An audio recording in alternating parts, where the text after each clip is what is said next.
It's late, and Jason is carefully studying his tablet.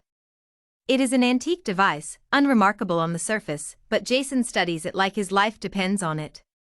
Suddenly, the screen goes red. I knew it, Jason mutters to himself. He activates the report screen, preparing to warn the Grand Minister of the emergency. But what's this? Zounds. The emergency button rejects his input. Jason jumps up immediately, for he knows only one foe who can mess with his tools so thoroughly. The Mars bugs have returned. Quickly, Jason activates a device attached to his wrist. It begins to rev like a car engine, until finally it bursts like a supernova. Suddenly, Jason is no longer a mere boy. Fully prepared, Hypernaught rushes to the throne room, carrying the secret plans under his arm. He bows before the Queen. As he gives his report, the Queen smiles knowingly. Go, Hypernaught, she says finally. Take your report directly to Planet AZ, Sector BW, Lane 5. That is where the Grand Minister manages all the galaxy's records. You must make it within 2 days. Hypernaught is astounded. A solo mission? All the way to Planet AZ. Finally, he would have a chance to prove himself. Running through the palace, he arrives at the landing pad. Beside the Queen's personal cruiser, his own vehicle, a small short-range cruiser, is waiting. Hopping in the cockpit, Hypernaught blasts off, rocketing away from Sol at beyond light speeds. He sets a direct course for Planet AZ. Unbeknownst to him, however, evil eyes are watching, determined to stop his progress. As he makes his way towards his destination, a huge monster appears.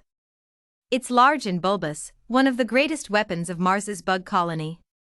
Hypernaught drives toward it bravely, but then notices something important. It's so huge, it's entirely blocking the hyperspace highway.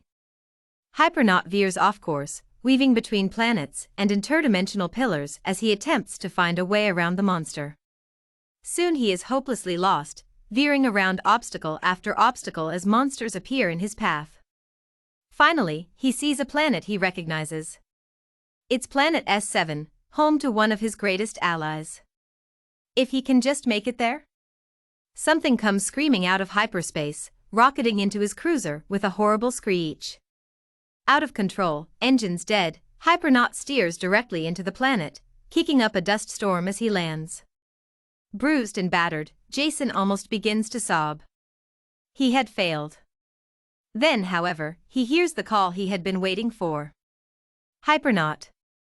His friend, the great Braxis, appears at the crash site. The sight of his friend rejuvenates Hypernaught. Braxis, my friend. I am in dreadful trouble. Can you help me? Braxis stops in his tracks, folding his arms and pouting. You still owe me from last time. And remember what happened at my coronation? You never repay me well.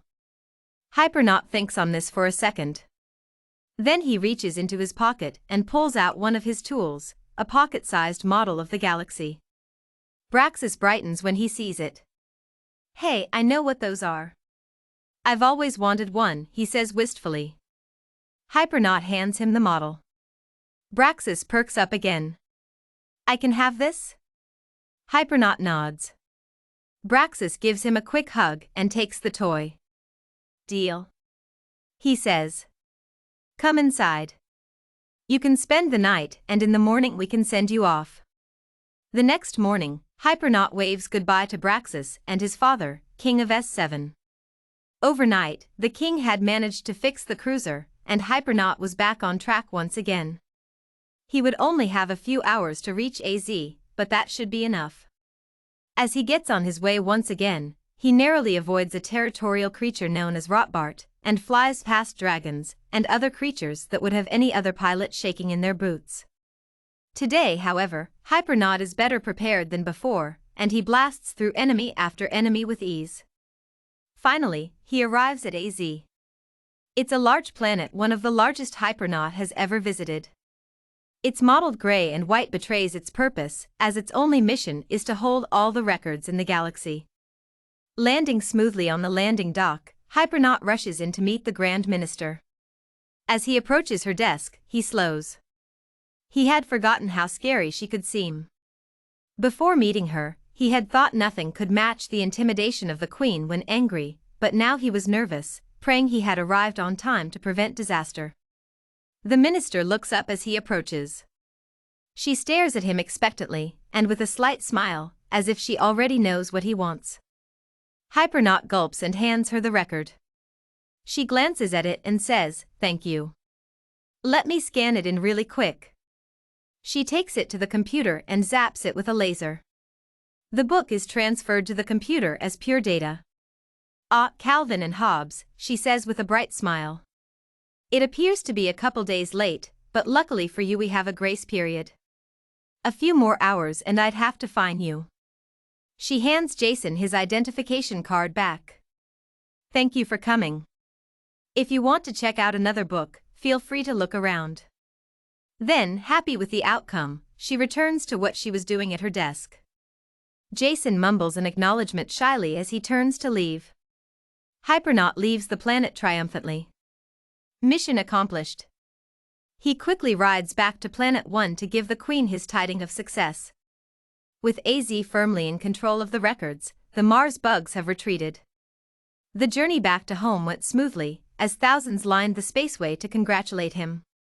Among the crowd, he saw an army with a forest of legendary, glowing swords, a group of mages casting fireworks into the sky, and in one corner, half a dozen colorful kids with squid hair leapt through the sky.